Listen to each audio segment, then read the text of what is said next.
I came, what I saw was villages literally submerged underwater, which as a sight was quite a tragic sight. But I must admit, now that the water's gone, it looks much worse. You can physically see the devastation. You can see the homes completely destroyed. You can see literally the houses, just down into rubble. And what I found absolutely fascinating is people have actually come back. And as I've been walking around, I've been asking myself, what have they come back to? Because there's absolutely nothing left.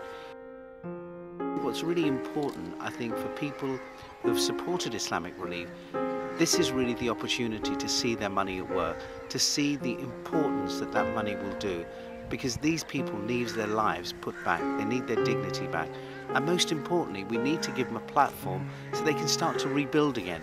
And what I'm seeing right now, and I must admit I've been quite encouraged, because in certain villages that I visited, you're starting to see the foundations go down, you're starting to see the trenches being built, and actually visibility of something actually happening. And one of the reasons I'm here is exactly for that reason, to find out what has actually happened to all that money that was raised. And you're now starting to see the beginnings of that. This is not something that's going to happen in a day or a week or a month. We're talking about mass-scale reconstruction.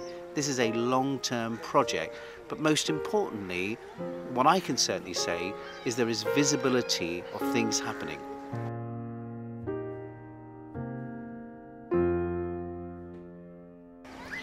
When I made the announcement in the United Kingdom that it was my mission to build a village, what was important to me was to build something that I could deliver. And I was very conscious that I wanted to make a statement that had every opportunity of being delivered. What I've been doing in the last 2 or 3 days is every day I'm up at 8 o'clock in the morning, I'm out and I'm looking at village after village. And what I'm trying to do is to find a village that captures my imagination, where, I want to help people who really have no other option. I also want to build a village that can be rebuilt.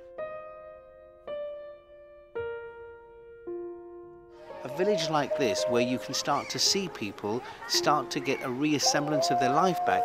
The biggest problem they have is they don't have the money for materials.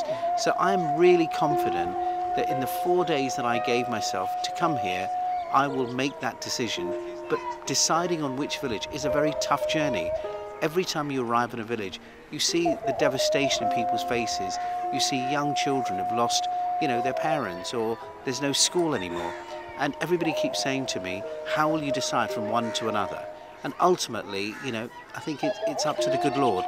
Whatever decision I make, my objective is I want to give back to, the life to at least 1,000 people, which is what my objective is.